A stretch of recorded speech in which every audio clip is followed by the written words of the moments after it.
Jemaat yang dikasihi oleh Tuhan kita Yesus Kristus, Shalom dan selamat pagi untuk kita semua.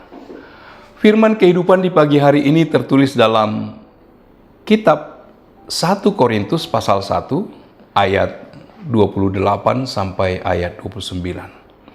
Dan apa yang tidak terpandang dan yang hina bagi dunia dipilih Allah, bahkan apa yang tidak berarti dipilih Allah untuk meniadakan apa yang berarti, supaya jangan ada seorang manusia pun yang memegahkan diri di hadapan Allah.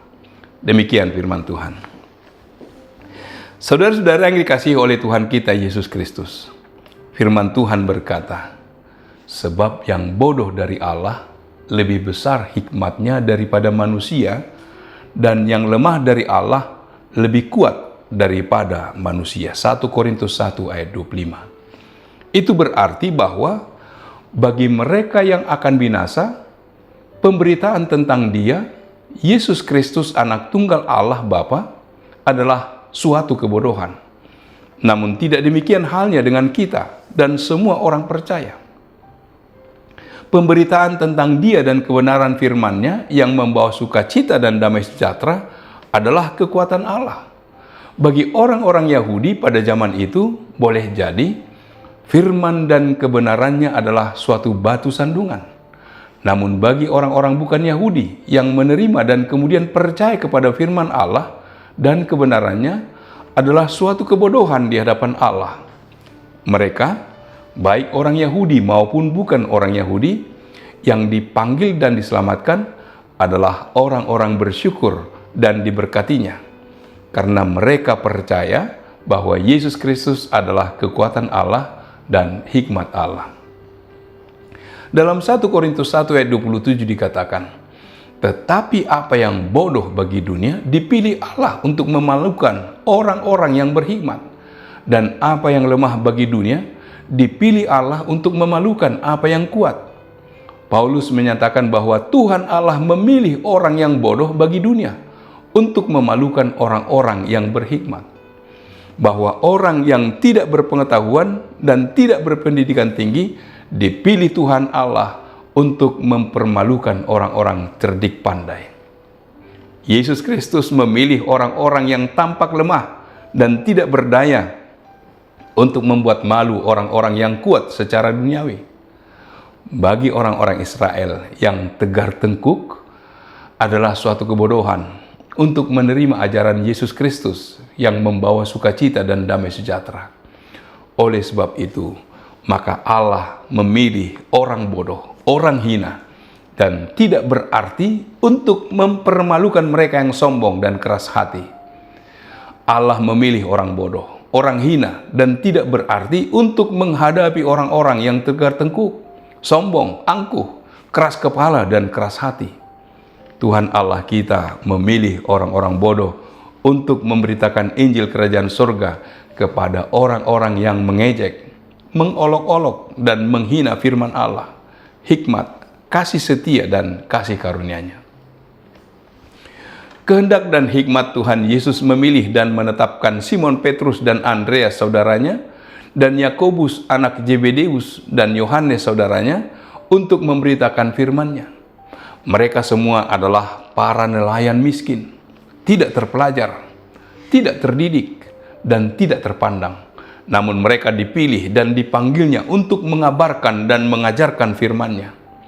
Tuhan Allah memilih orang-orang yang tidak terpandang, yang hina bagi dunia, dan yang tidak berarti untuk meniadakan sesuatu yang oleh dunia dianggap terpandang, terhormat, dan berarti.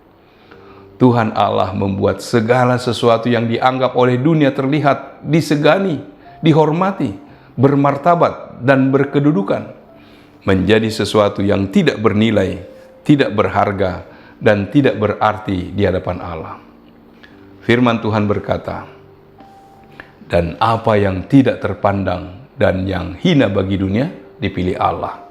Bahkan apa yang tidak berarti dipilih Allah untuk meniadakan apa yang berarti. 1 Korintus 1 ayat 28. Allah memilih untuk memanggil dan mengutus orang-orang biasa.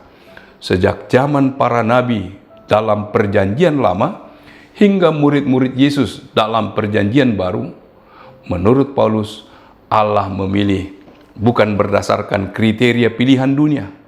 Seseorang yang sepertinya tidak berkompeten, terlihat lemah, dan tak punya prestasi seringkali dipakai Tuhan untuk mengerjakan hal-hal besar, agar mereka yang merasa hebat tak mampu lagi menyombongkan diri.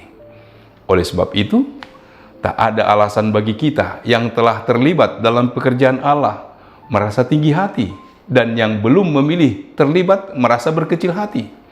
Karena di tangan Allah, setiap orang yang bersedia untuk dipakai olehnya akan dimampukan untuk melakukan hal-hal besar bagi kemuliaan namanya.